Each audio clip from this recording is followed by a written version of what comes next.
than getting a little bit of distance, because with a little bit of elevation, people have clarity. Okay? Now, remember what I said, people have been on to this for a long time. There's people out there that have realized state of mind is important. Now, I'm not going to make you jump up and down and clap hands and high-five each other, but that is a way to increase your state of mind. The only problem with that is that there's a doing, there's an action to it. It's a ritual, it's a practice. Now you got to do all this stuff on the top of your busy days already. So it's also what I call an outside-in, managing and controlling state of mind through physiology, from the outside in. I'm not interested in that. There's a much simpler way, and the simpler way is through education and understanding the nature of mind, consciousness, and thought. And once you understand the nature of mind, consciousness, and thought, one's state of mind naturally rises in a much more effortless way, a kinder way, a gentler way, that I don't have to go and jump up and down and clap and do all of these things to get my energy up and all that stuff. It's just a real nice state of mind. In fact, you know, a lot of my clients, I invite them to just be ordinary. And when you have a high state of mind, you embrace being ordinary. And there's a sense of ease with being ordinary. You don't have anything on it. You show up in life, and that's it. Now, you also understand that these principles in which I'm talking to or pointing to that are intrinsic with state of mind is with, Einstein said it this way. He said, fundamentally, every human being must make a decision. Fundamentally, every human being must make a decision. And the decision is this: life is either for you or against you. It's up to you. It's up to you. What I'm talking about is reconnecting with life, reconnecting with yourselves. And the more you're able to do that, the more you come home to the truth that life is for you. So, any questions about anything I've said? Yeah.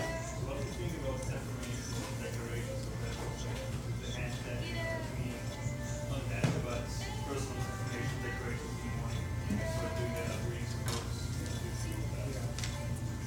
Well, I don't think much about it. But if it works for people, I'm not going to say don't do it. But see, once people start realizing the nature of thought and the nature of mind, it becomes unnecessary. Because I found like it's taking away time from my day. Like, it's Well, it's, so many books.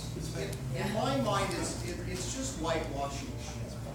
I mean, that's all it is. Now, see, if we understand that I've got some thinking, see, this is the part that people can't see, that they have some thinking that's not supporting them. Okay? And to want to watch over that with affirmations is like hitting a pig. Alright? It's not wise in my mind, and I don't have any interest. In fact, I don't have much interest in thought at all. I don't care about the content of thought, but I'm very interested in the fact that I do think. See, human beings, what we all share in common is that we're alive, we think, and that we can be conscious of that. Now, the thought I'm talking about is the gift of the universe. It's universal thought, and universal thought is what's given to us all. We come out of the box with being alive, the switch is on, there's something powering us, and the fact that we have thought, okay? Now, I'm not interested in the content of thought, I'm interested in the fact that I've been given the gift of thought. Now, when I have a gratitude, an appreciation, and a respect for the fact of the gift of thought, that's a game changer in my mind. So the gift of thought is drinking from the mountain of truth at the top. Downstream, I have to filter the shitty water, okay, that's been through the villages and been contaminated and try to put a positive thought on it, okay? That's a lot of work, okay?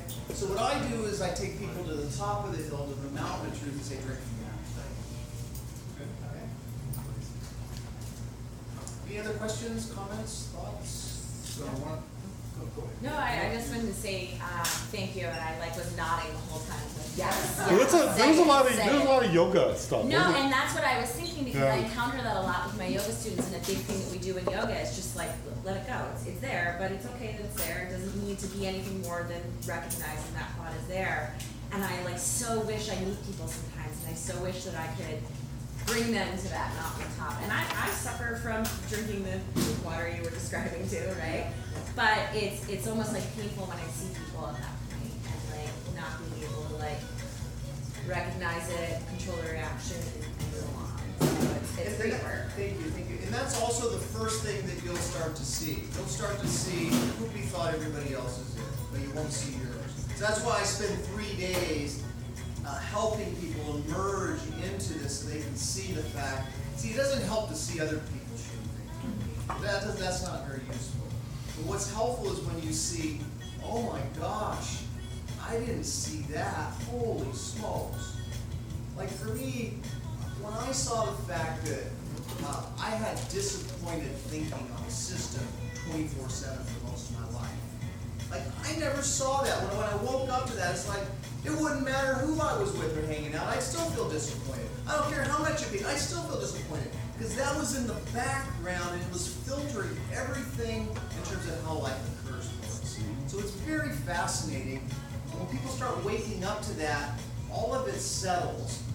And when all of that settles, it's kind of like a hot air balloon in terms of high performance. When you cut the bags, what's holding the hot air balloon, you just soar. There's no practices, there's no rituals, there's none of that. You're free and you take off. Anyway, I get kind of passionate about it. If one gets to that place where they know it's just gonna pass through, right? But you see it in somebody else. How is one able to still be empathetic or compassionate for the other person and not think that, okay, just, 'cause I see it too, and I just, It's a really good question, and it's things that I deal with in my training. It's stuff I work with couples. I have people from all over the world that fly in and do intensives with me because, see, I'll just say this. State of the art working with people, whether it be business partners, dissolution, or marriage or relationships, the state of the art thing is you get down and you say, well, what bothers you about her? And then she said, what bothers you about him? And the state of the art is, okay, I'm going to try to bother him less, and you're going to try to bother her less, and you go around walking on eggshells and becoming inauthentic. It's a really bad way of going about things, okay? Now, what we do is we teach people the fact that their experience is always on them. Whatever's bothering you, even if it looks like it's coming from outside of you, that's not how it's happening, okay? So that's what I teach people, right? And then what happens is if you're bothered, it's on you to deal with what's bothering you, okay? And vice versa, so it's completely different. Now, the other thing that's relevant to your question is, when people are in a low state of mind, they're most compelled to share and talk about what's going on. And it's the worst possible thing you can do, okay? So what I do is I teach. That's because you magnify it, you mean? Yeah, it magnifies it. Yeah, so that person might feel a little bit better, but that person feels shittier. Okay, so now that's what's called traditional low mood counseling. Okay, so what I do is low maintenance, high mood coaching. Low maintenance, high mood working with people, couples, and teams. So would today's political climate be a good example of that? I don't entertain that thought. I have no interest in it whatsoever. Okay? Now, you could say, why would you say that, Greg? Because it doesn't feel good to me. All right? So I don't want to go, I'm consciously choosing to ignore and not participate. I don't even want to entertain that. And so people want to hook you into that. And you have to just, see, each one of us has a built-in design that says, no, I feel like shit. I'm going into a bad neighborhood. So we have that design and we have to start waking up to that. very, very simple. Can we get parting thoughts, Craig? Because we like to get people in and out an hour with a little bit of networking time for after the Sure, meeting. sure. So if we get your parting thoughts and Parting thoughts, if you guys want to learn more about this, feel free to reach out to me. I live up in North County. On Tuesday nights, I open my house up to the community, and people come and I share this kind of conversations.